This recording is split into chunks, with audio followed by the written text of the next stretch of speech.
سورج پوری تمازت سے لائس ایریا کی عمارتوں کے سر پر چمک رہا تھا۔ سردی کا موسم کراچی میں بس ہلکی سی جھلک دکھا کر رہتے سفر باندھنے کی تیاری پکڑے ہوئے تھا۔ یہی وجہ تھی اب سورج کی تپش جسم کو حدت بخشنے لگی تھی۔ دوپہر کے اس وقت لوگ گھروں میں دبکے ہوئے تھے۔ اکا دکا لوگ شخص عمارتوں کے گرد و نواح میں معمول کے کاموں میں مشغول نظر آ رہے تھے۔ ان عمارتوں کے گھٹن زدہ فلیٹوں میں سے ایک فلیٹ کے بیرونی دروازے سے وہ باہر نکلی تھی۔ نیلے رنگ کی کلیوں والے کھلے سے کرتے کے نیچے تنگ پائچوں کا کیپری اور ہم رنگ شیفون کے دوپٹے کو گلے میں سکارف صورت لپیٹے گھنگریالے بالوں کی ڈیڈی سی پونی کیے وہ اب تھکی تھکی سی عمارت کے اوپری منزل کے زینوں کی طرف بڑھ رہی تھی۔ جس فلیٹ میں سے وہ نکلی تھی یہ اس کی واحد دوست ہنا کا گھر تھا، جہاں وہ آج اس کے ساتھ مل کر آئی کام کے داخلہ فارم پر کرنے کے لیے۔ مریم نے بڑی مشکل سے جان سے اس کی تعلیم جاری رکھنے کی اجازت دی تھی۔ وہ اپنے شوق پر آئی کام میں داخلہ لینا چاہتی تھی کیونکہ وہ بہت جلد جان کی مالی مدد کے لیے کوئی ملازمت کرنا چاہتی تھی، اور بھی کام کرنے کے بعد امید تھی کہ کہیں نہ کہیں کوئی ملازمت ضرور مل جائے گی۔ ملازمت ملتے ہی وہ اپنے باپ کا ایک بیٹے کی طرح سہارا بن جائے گی۔ جان کی طبیعت اب ناساز رہتی تھی اور کمپنی میں صفائی ستھرائی کا کام انتہائی مشقت طلب تھا۔ وہ ہر گزر دن کے ساتھ کمزور ہوتا جا رہا تھا۔ جبھی سے اپنے باپ کی یہ حالت دیکھی نہیں جاتی تھی، لیکن وہ جان کی طرح کہیں بھی صفائی ستھرائی جیسی ملازمت ہرگز نہیں کرنا چاہتی تھی۔ ہنا بھی اس کے ساتھ ہی سرکاری کالج میں کام کا داخلہ فارم بھر چکی تھی۔ اب وہ جاتے ہی سونے کے ارادے سے آہستہ آہستہ زندے چڑھتے ہوئے وہ بجا رہی تھی۔ دوران کو جہاں نظر آئے ہفتوں بیت گئے تھے، وہ ایک دم سے غائب ہوا تھا اور پھر کبھی نظر نہیں آئے۔ انو تو اکثر ابھی بھی نظر آ جاتا تھا، لیکن وہ کہیں بھی نظر نہیں آتا تھا۔ وہ جب بھی بالکنی میں جاتی تو خالی بینچ دیکھتے ہی دوران کا خیال، اس کا چہرہ، اس کی آنکھیں جپاک سے ذہن کے پردوں پر چمکنے لگتی۔ اب بھی انو کے فلیٹ کے پاس سے گزرتے ہوئے نہ جانے کہ وہ ذہن کے پردوں پر ڈایا تھا۔ انو کے فلیٹ پر تالا تھا۔ ایک تو یہ لوگ مہینے کے 15 دن کہیں نہ کہیں گئے رہتے تھے۔ جوت نے بتایا تھا ان کا ننیال حیدرآباد میں ہے اور وہ اکثر کسی نہ کسی تقریب میں شرکت کے لیے وہاں گئے ہوتے تھے۔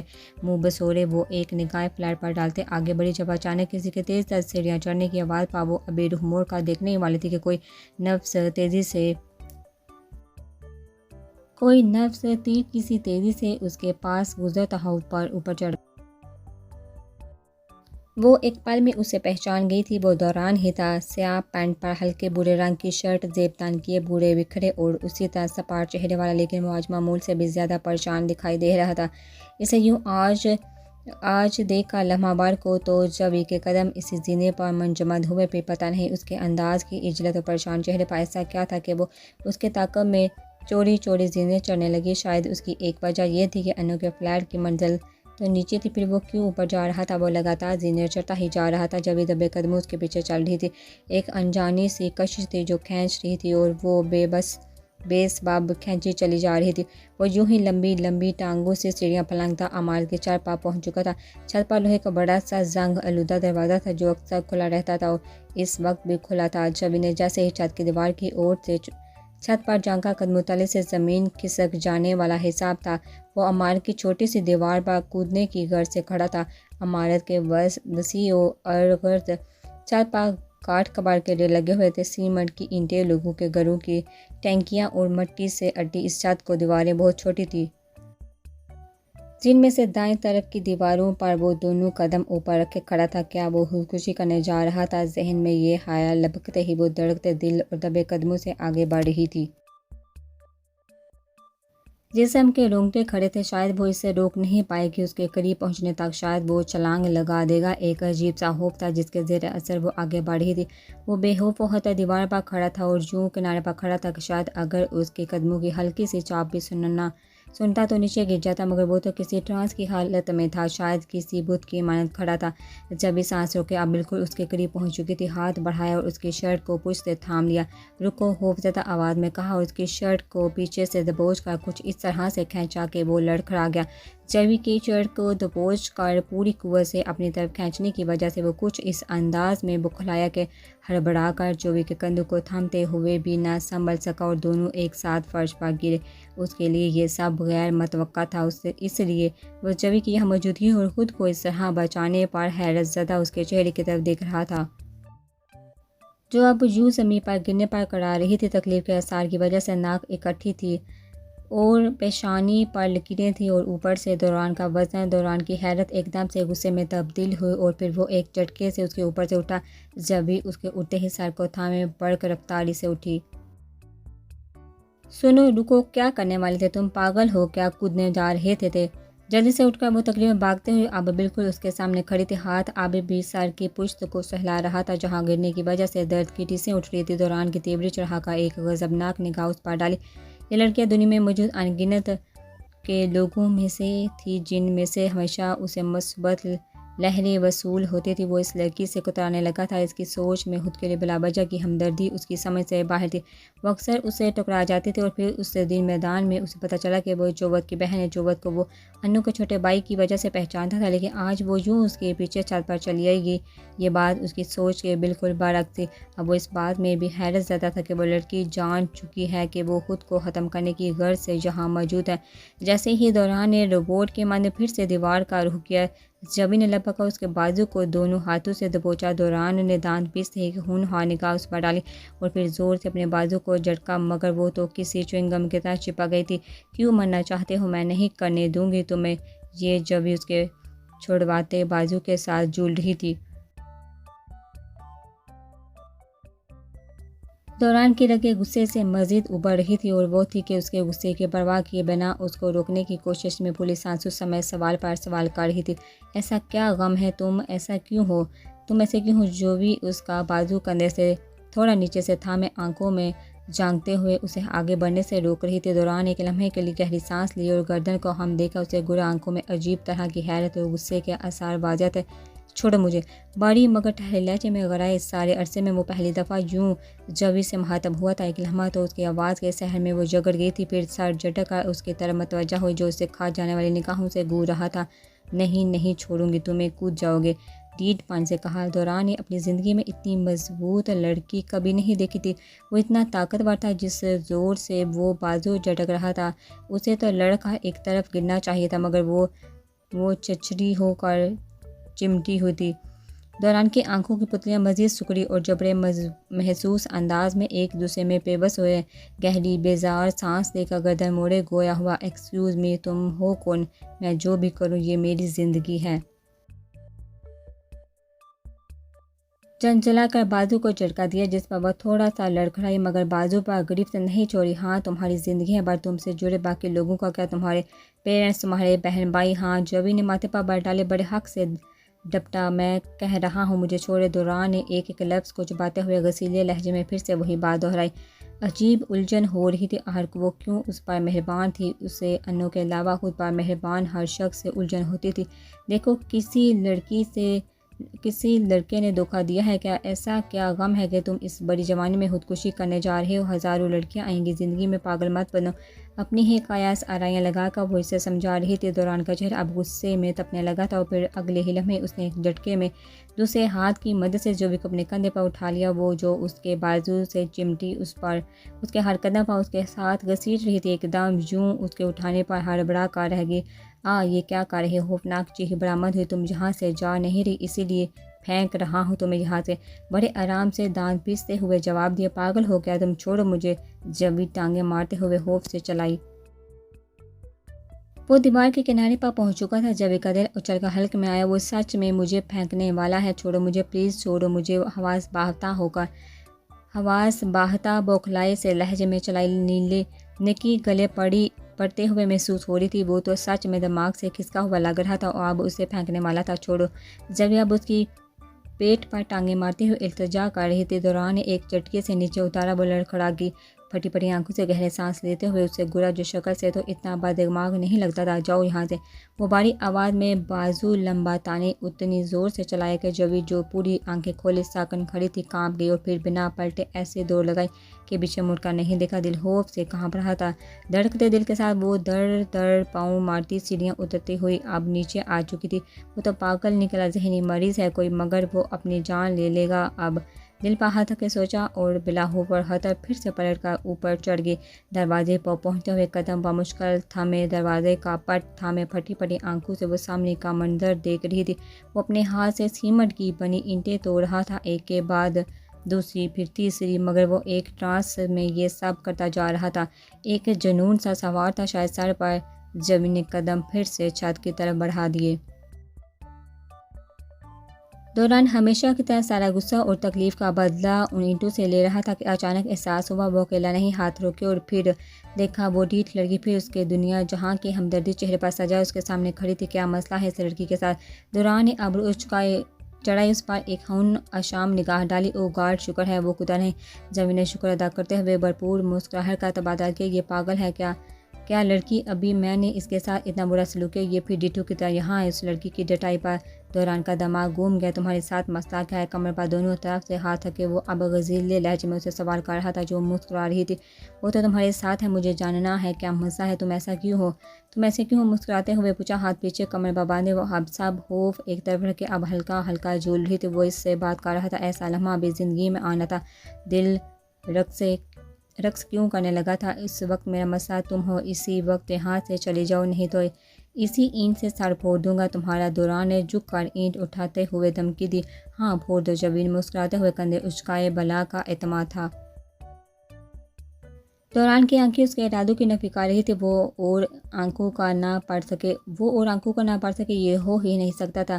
نہ ڈر تھی اور واپس جانے کے بجائے اب اس کی طرف قدم بڑھا رہی تھی۔ دوران نے حیرت سے اس کے جرأت کو دیکھا اور پھر اینٹ کو زور سے اینٹوں کے ڈھیر پر پھینکتا چھت کے دروازے کی طرف بڑھ گیا۔ وہ بلا وجہ مسکرا رہی تھی۔ ایک عجیب سا ناآشنا احساس تھا جس انسان کو ذہن نے بہت سوچا ہو، اسے یوں ملاقات ہو جانا اور اس سے بات کرنا سب کتنا حسین لگ رہا تھا۔ گہری سانس لے کر وہ قدم دروازے کی طرف بڑھا چکی تھی، مگر دل نہ جانے کیوں اس طرح کی ایک اور ملاقات کی خواہش کرنے لگا تھا۔ شام ڈال کر اب اندھیرے میں تبدیل ہو چکی تھی، لیکن شنگھائی کے اس خوبصورت ہوٹل میں تو جیسے دن کا سما تھا۔ انر منگولا کے لان کے فرش پر موجود سبز گھاس کسی قالین کی طرح معلوم ہوتی تھی اور لان کے وسط میں موجود سوئمنگ پول اس پیش قیمت ہوٹل کی خوبصورتی کو مزید چار چاند لگا رہا تھا۔ یہ لان گولائی کی صورت میں تھا جس کے چاروں طرف خوبصورت چمکتی عمارتیں گھومتی تھیں۔ ہاروی پروڈکشن کی اس شاندار سنہری اس جوبلی کی تقریب میں بالی ووڈ کے علاوہ بہت سے چینی فلم سٹار، فلم بینی سے متعلق رکھنے والے بہت سے لوگ موجود تھے۔ اسٹیفن کیلوین آج درنگ کی عزت کا جنازہ نکلتے ہوئے دیکھنے چین پہنچے تھے۔ دیدہ زیب پیش قیمت جدید لباس اور میک اپ سے اٹے چمکتے چہرے آنکھوں کو حیران کر رہے تھے۔ ایک طرف موسیقی کا انتظام تھا اور حسین گلوکارہ اپنی آواز میں چینی زبان کے کسی مشہور گیت کے جل ترنگ بجا رہی تھی جس کی آواز لان کے ہر کونے میں گونج رہی تھی۔ سوئمنگ پول سے آگے اوپن بار تھا جہاں پیش قیمت مشروبات اور شراب کی ہر مہنگی قسم موجود تھی۔ سب لوگ جو دوران کے لیے یہ مکمل منصوبہ بنا چکے تھے اب منتظر نگاہیں بار بار بیرونی راہداری کی طرف اٹھا رہے تھے۔ لمبی ڈرائیور کی راہداری ایک فرلانگ پر مشتمل تھی جو سیدھی لان کی طرف آتی تھی اور پھر جیسے ہی دوران کی آمد ہوئی بہت سے چہروں پر موجود آنکھیں چمکی اور لبوں پر استحضاء یہ مسکراہٹ ابھری۔ ہلکے گرے رنگ کے ولیم بس پوک پینٹ کوٹ میں ملبوس بالوں کو جل کی مدد سے پیچھے سیٹ کیے نکھرے رنگ و روپ میں وہ آج باقی دنوں کی نسبت مختلف مگر تباہکن شخصیت کا مالک لگ رہا تھا۔ پینٹ کی ایک جیب میں ہاتھ ڈالے چہرے پر بلا کی سادگی اور سنجیدگی سجائے متوازن ڈگ بڑھتا انل کے ہمراہ لان کی طرف بڑھ رہا تھا۔ انل کا چہرہ اس کی نسبت تھوڑی اضطرابی کا غماز ہوا تھا، مکمل طور پر چاق و چوبند تھا۔ لان کے وسط میں کھڑے بروس اور ہاروی نے ایک ساتھ گہری سانس باہر انڈیلتے ہوئے سینہ چوڑا کیا۔ سو وہ آگے جس کا انتظار۔ بروس نے آہستگی سے ہاروی کے کندھے پر ہاتھ رکھے سرگوشی کی بہت احتیاط سے، پتہ نہیں کیوں لیکن مجھے عجیب سا خوف آتا ہے اسے، ہاروی نے بلا جواز ٹائی کے ناٹ درست کرتے ہوئے اپنا ڈر ظاہر کیا۔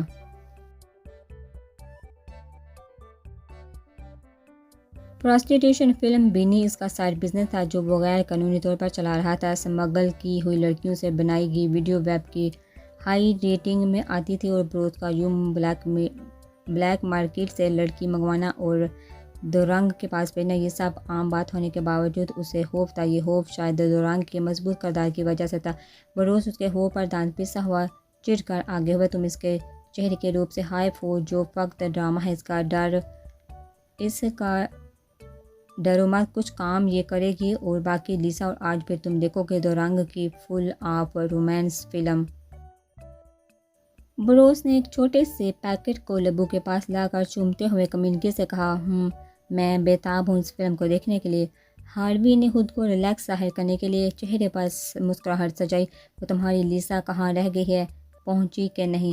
ہاروی نے ہاتھ میں پکڑے گلاس کو لبوں سے لگایا۔ او اچھا یاد دلایا تم نے، ابھی فون کرتا ہوں۔ شیمن کو بروس نے فوراً بمیں اوپر اٹھائے اور پھر جیب سے موبائل نکال کر اس میں نگاہیں جما دی۔ سر اوپر اٹھاؤ، لڑکی نے اس کی تھوڑی کے نیچے ہاتھ رکھے جوبی کا چہرہ ایک جھٹکے سے اوپر اٹھایا۔ جیسے ہی چہرہ اوپر اٹھا، جوبی کے سامنے پوری دیوار میں نصب آئینے میں خود کو دیکھا۔ لڑکی نے اس کا پورا نقشہ بدل کر رکھ دیا تھا۔ اب ہیئر سٹائل بنانے کے بعد وہ میک اپ کو آخری ٹچ دے رہی تھی۔ اتنے میک اپ میں وہ حسین تو لگ رہی تھی، لیکن اپنی عمر سے کہیں زیادہ بڑی دکھائی دے رہی تھی۔ نقلی لمبی پلکیں، جل سے کھینچ کر بالوں کو بنایا گیا جوڑا اور گہرے میرون رنگ کے میکسی زیب تن کیے۔ وہ اب خود کو دیکھنے کے بجائے کن اکھیوں سے سامنے پڑے سامان میں نیل فائلز پر نگاہ جما چکی تھی۔ یہ لمبائی کے روح بنا ایک کمرہ تھا جہاں ایک طرف کی پوری دیوار میں شیشہ نصب تھا اور سامنے بنے شیلف پر ان گنت میک اپ کی چیزیں بکھری ہوئی تھی۔ اس کے ساتھ والی نشست پر ایک اور لڑکی کو تیار کیا جا رہا تھا۔ یہ جگہ اسے زندہ لاشوں کے قبرستان سے یکسر مختلف تھی۔ وہاں لڑکیوں کو جانوروں کی طرح بوسیدہ کپڑوں اور 2 وقت کے کھانے پر رکھا ہوا تھا، لیکن جہاں دنیا کا ہر قیمتی سامان موجود تھا، اسے یہاں آنکھوں پر پٹی باندھ کر لایا گیا تھا، اور جہاں آ کر آنکھوں سے پٹی کھول لی گئی تھی۔ غسل، ویکسنگ، میک اپ، سب جہاں موجود لڑکیاں زبردستی کر رہی تھی۔ پہلے اس کی مزاحمت پر انہوں نے کوڑے مارنے کی دھمکی دی۔ یہ بڑے ڈیل کی لڑکیاں مردوں سے کم ظالم نہیں تھی۔ بات پر اتنی سختی سے چہرہ ہاتھوں میں دبوچ رہی تھی کہ جب یہ ہاتھ باندھے ہونے کی وجہ سے تڑپنے کے علاوہ اور کچھ نہیں کر پا رہی تھی۔ میک اپ سے پہلے کپڑے پہنائے ہوئے اس کے ہاتھ کھول دیے گئے تھے۔ اب تو وہ تب سے چپ چاپ کچھ تلاش کر رہی تھی۔ سامنے بکھری ہوئی چیزوں میں پڑا نیل فائل بار بار اس کی اٹھتی نگاہوں کی زد میں تھا۔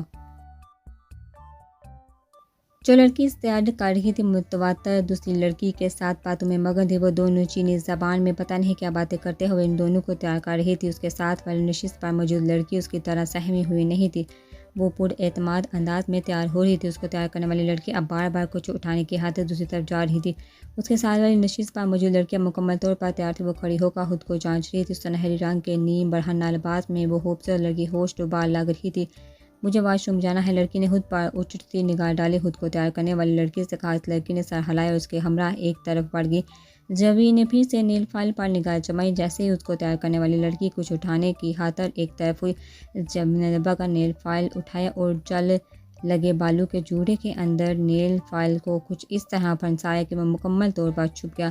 بمشکل اپنی اٹکی سانسیں بحال کی۔ چند سیکنڈ کے وقفے کے بعد دروازہ ایک دھماکے سے کھلا۔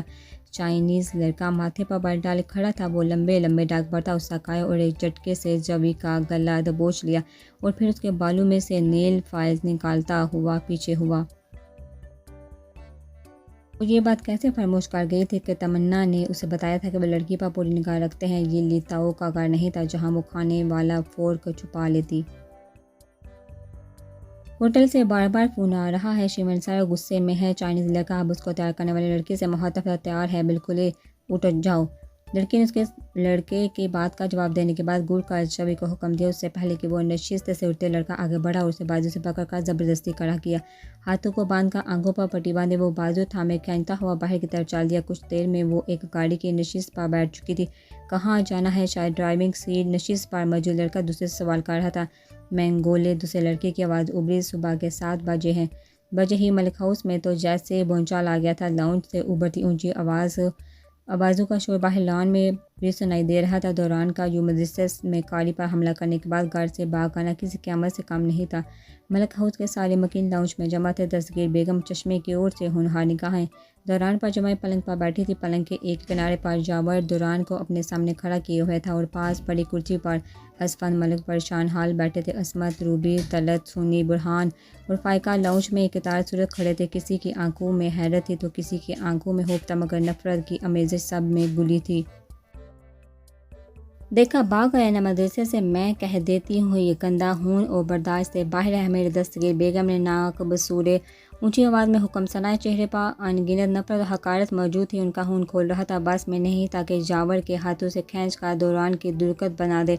صرف بھاگ کر نہیں آیا اماں، وہ جو حال کیا ہے نا اس نے مولوی کا وہ کیس کر دے گا، ہم پر ہسپتال پر ہے بیچارہ۔ روبی نے تنگ مزاجی سے ہاتھ ہوا میں نچاتے ہوئے معلومات دی۔ دوران گردن جھکائے ضبط کے عالم میں کھڑا تھا۔ اسفند ملک نے ایک ذیلی نگاہ روبی پر ڈالی جس کی اسے کوئی پرواہ نہیں تھی۔ ارے بھئی، ہم پر کاہے اس ناز پٹے پر کڑے کیس جیل ہو جائے ہماری بلا سے اس شیطان مردود کو۔ دستگیر بیگم نے تسبیح والا ہاتھ نچاتے ہوئے بددعا دی۔ اماں خدا کا واسطہ ہے اب چپ کریں، مجھے پوچھنے تو دیں اس نے کیوں کیا اس کے ساتھ تھا۔ یاور نے گردن گھمائی، دستگیر بیگم سے التجا کی، چہرہ گردن کی طرف گھمایا اور سر کو ہلکا سا جھکا کر دوران کے چہرے کی طرف دیکھا۔ اور یہ کیوں کیا؟ ابھی بھی تحفے تجھے نہیں پتہ چلا؟ قرآن ہی نہیں پڑھنا چاہتا یہ یہودی کہیں کا منحوس مارا۔ دستگیر بیگم نے ماتھے پر بات ڈالے، سخت آواز میں کہا۔ اسما جو تب سے سر جھکائے ہوا تھا ایک جھٹکے سے سر اٹھایا اور دستگیر بیگم کے آگے ہاتھ جوڑے۔ دستگیر بیگم نے منہ بسورا اور سر پر اور دوپٹہ کھینچ کر نیچے کیا۔ دوران میری طرف دیکھو، ہاں بولو، کیا کیا ایسا؟ کیوں کیا ایسا؟ کیا کاری مارتا تھا تمہیں؟ یاور نے دوران کے چہرے کو دونوں ہاتھوں میں لے کر وہی سوال دہرایا۔ ارے تو کیا ہوا اگر مارتا تھا؟ قرآن پاک یاد کرانے کو سب استاد مارتے ہیں تو کیا بچے ان کے گلے کاٹ دیتے ہیں؟ اب تو مجھے اس سے خوف آنے لگا ہے۔ دستگیر بیگم کہاں چھپ رہنے والوں میں سے تھے۔ یاور نے دستگیر بیگم سے لاپرواہی برتتے ہوئے دوران کے چہرے کو پھر سے اوپر کیا۔ دوران میری طرف دیکھو بیٹا، تم نے یہ بہت غلط کیا، تمہیں معلوم بھی ہے ہم لوگ کس مصیبت میں پھنس چکے ہیں۔ قاری ہسپتال پہنچ گیا ہے، یاور نے حد درجہ تحمل سے کہا۔ دوران خاموش کھڑا بس یاور کی آنکھوں میں دیکھ رہا تھا۔ یاور کے دماغ میں اس کے لیے فکر کے علاوہ کچھ نہیں تھا، اور ایسا ہی کچھ حال پیچھے کرسی پر بیٹھے اسفند ملک کا تھا۔ ان دونوں کے علاوہ یہاں موجود ہر نفس کے دل و دماغ میں اس کے اس عمل پر غصہ اور نفرت تھی۔ بولو دوران کچھ، یاور نے اسے بلاتے ہوئے پھر سے پوچھا۔ وہ دوران کو دونوں کندھوں سے تھامے اپنے بالکل سامنے کھڑا کیے ہوئے تھا، منہ سے کچھ پھوٹے پھر نہ عذاب کہیں کا، بس گورتا ہے اور مارتا ہے۔ عصمت نے ناک چڑھا کر پوری گفتگو میں اپنا حصہ ڈالا۔ مجھے قرآن نہیں پڑھنا، سپاٹ لہجے میں اس نے مختصر جواب دیا۔ لو سن لو بس۔ رومی نے ہاتھ کھڑا کیا۔ رک کم بخت، مارے تیرے تو اچھے بھی پڑیں گے۔ دستگیر بیگم نے اچکا پاس پڑی چھڑی اٹھائی۔ اس سے پہلے کہ وہ دوران کی پشت پر چھڑی کی ضرب لگاتی، یاور ایک دم سے دوران کو لے کر دور ہوا۔ اماں بس۔ یاور نے ہاتھ کھڑا کیے، اونچی آواز میں روکا، دوران کو ایک جھٹکے سے اپنے پیچھے کیا جو اسی طرح بت بنا کود رہا تھا۔